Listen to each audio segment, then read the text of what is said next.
आज के वीडियो में हम तफसील से डिस्कस करेंगे कि रिफ्रैक्टिव सर्जरी से पहले पेशेंट के कौन कौन से टेस्ट या मुआयना ज़रूरी है, फिर रिफ्रैक्टिव सर्जरी में क्या किया जाता है, कितनी इकसाम की होती है और रिफ्रैक्टिव सर्जरी के बाद रिकवरी कितनी देर में होती है और पेशेंट करेंगे। आज के वीडियो में हम तफसील से डिस्कस करेंगे कि रिफ्रैक्टिव सर्जरी से पहले पेशेंट के कौन कौन से टेस्ट या मुआयना ज़रूरी है, फिर रिफ्रैक्टिव सर्जरी में क्या किया जाता है, कितनी इकसाम की होती है और रिफ्रैक्टिव सर्जरी के बाद रिकवरी कितनी देर में होती है और पेशेंट को कितने अरसे तक परहेज या ड्रॉप्स का इस्तेमाल करना पड़ता है। सबसे पहले तो ये कि किस पेशेंट की रिफ्रैक्टिव सर्जरी की जा सकती है, उसमें एज एक बहुत इंपॉर्टेंट फैक्टर है।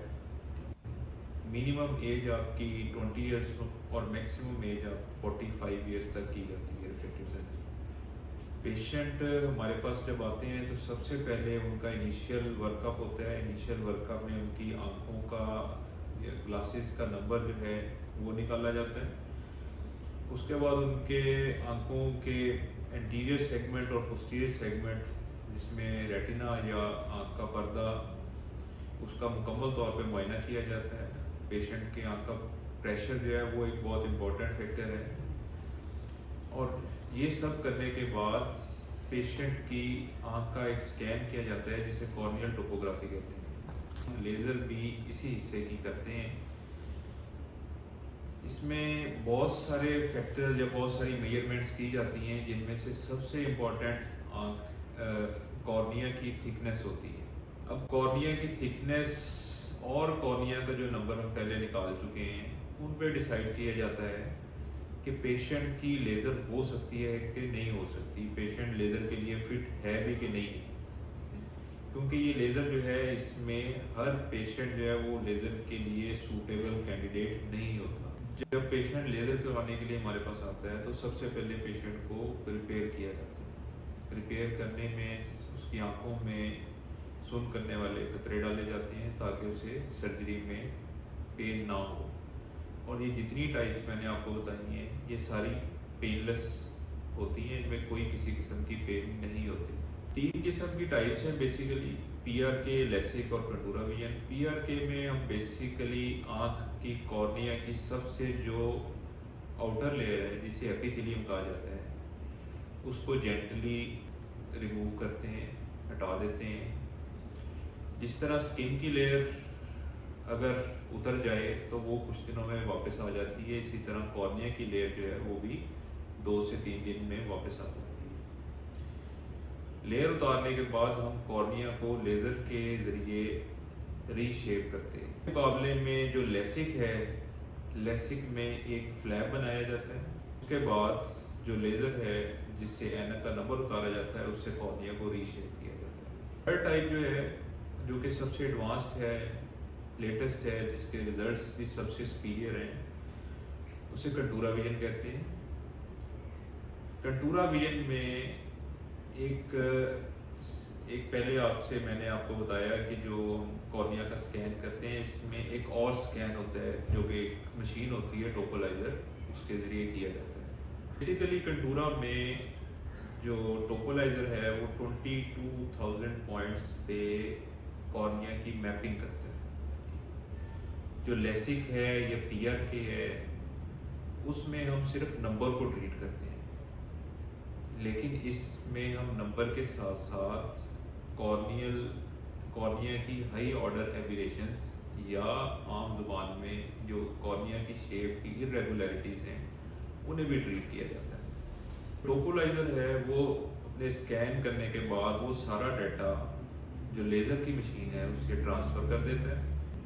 लेज़र की मशीन में जो सॉफ्टवेयर है वो प्लान करता है फिर पेशेंट की लेज़र कैसे, कहाँ और कितनी लगाई जाएगी। और इस प्रोसेस में जो हमने पहले बात की कॉर्नियल इरेगुलरिटीज़ की या हाई ऑर्डर एबिरेशंस की, उन्हें भी ट्रीट करते हैं जिससे पेशेंट की विजन PRK या लेसिक से बहुत क्रिस्प और बहुत बेहतर विजन हासिल होती है। ये तीनों प्रोसीजर्स 10 मिनट के अंदर मुकम्मल हो जाते हैं। इस दौरान आंखों में कोई पेन नहीं होती पेशेंट को किसी किस्म की डिस्कम्फर्ट नहीं होती।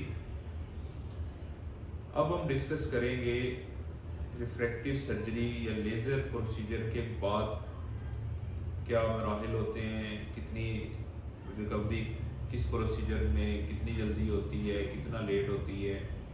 जो आँखों का मुआयना और टेस्ट के बाद डिसाइड किया जाता है कि पेशेंट की लेसिक होगी या PRK होगी।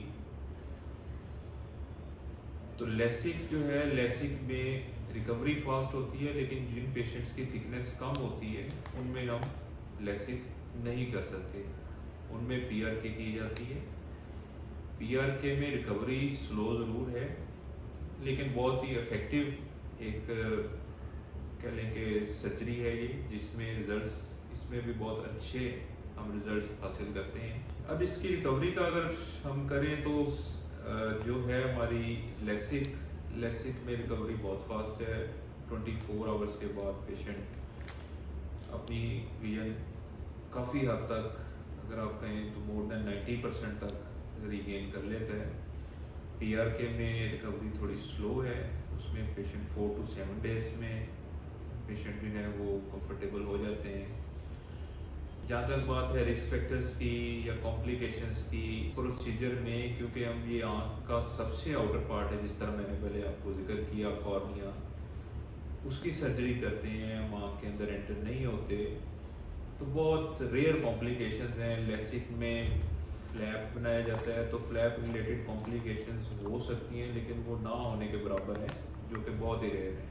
इसके अलावा कुछ टेम्परेरी आँख में पेशेंट्स जो हैं उनको टेम्परेरी चेंजेस फील होती हैं, जिनमें आप ग्लेयर्स, हेलोस, नाइट विजन में प्रॉब्लम, फोकसिंग में प्रॉब्लम, आप रीडिंग में प्रॉब्लम, को हेडेक की कंप्लेंट, ये सारी कंप्लेंट्स जो होती हैं या ये सारी जो इश्यूज हैं, सिम्टम्स हैं, ये टेम्परेरी होती हैं, ठीक है। ये विद इन 2 वीक्स ये ख़त्म हो जाती हैं और पेशेंट बेहतर फील करना शुरू कर देता है। बेसिकली ये सारी जो होती हैं ये न्यूरो अडेप्टेशन में आती हैं। आपका जो ब्रेन है वो अब आपका नंबर चेंज हो चुका है, ठीक है ना, तो एक आपके न्यू नंबर को उसने अडेप्ट करना है, ठीक है। और इसके अलावा एक आपकी लेज़र सर्जरी हो चुकी है, ठीक है। तो उसके बाद कुछ टेम्परेरी चेंजेस होती हैं, लेकिन ये इनमें आपको कुछ परेशान होने की ज़रूरत नहीं होती। ये सारी की सारी जो है ये विद इन 15 डेज रिकवर कर जाती है। अच्छा, जहाँ तक आपके ड्रॉप्स की या परहेज़ की बात है, तो आपको 3 to 5 डेज के लिए परहेज़ करनी पड़ती है, क्योंकि बहुत कोई लंबी चौड़ी परहेज़ नहीं होती या एक्सटेंसिव नहीं होती। आपने सिर्फ अपने आँखों को रब नहीं करना या पानी के डायरेक्ट छींटे नहीं मारने आँखों में, और अपनी मेडिसिन रेगुलरली टाइम पे यूज़ करनी। मेडिसिन हम 4 to 6 वीक्स के लिए यूज़ करते हैं, लेकिन उन्हें टाइम के साथ साथ टेपर ऑफ करते जाते हैं। रिफ्रैक्टिव सर्जरी के बाद बहुत सारे पेशेंट्स में ड्राई आइज़ की कंप्लेंट आती है, ठीक है। उसमें उन्हें मेडिसिन देते हैं जो कुछ अर्सा यूज़ करनी पड़ती है, और वो भी ठीक हो जाते हैं। जिस तरह मैंने पहले आपको वीडियो में बताया कि हर पेशेंट लेज़र का कैंडिडेट नहीं होता, और ये डिसाइड करना पड़ता है कि आप लेज़र आपके लिए बेनिफिशियल है कि नहीं है। तो आप अपने आँखों के डॉक्टर से उसका मुआयना ज़रूर करवाएं, जो कि पहले आपका तफसीली मुआयना करें, फिर स्कैन करें, फिर डिसाइड करें कि आपकी लेज़र हो सकती है और आपके लिए कौन सी बेहतर है। ये सारी फैसिलिटीज़ हमारे पास मौजूद हैं। हमारे पास PRK, लेसिक और सबसे जो एडवांस्ड टेक्नोलॉजी है इस टाइम रिफ्रैक्टिव सर्जरी में, कंटूरा विजन, वो भी मौजूद है, उसकी भी फैसिलिटी मौजूद है, आप उसे भी अवेल कर सकते हैं।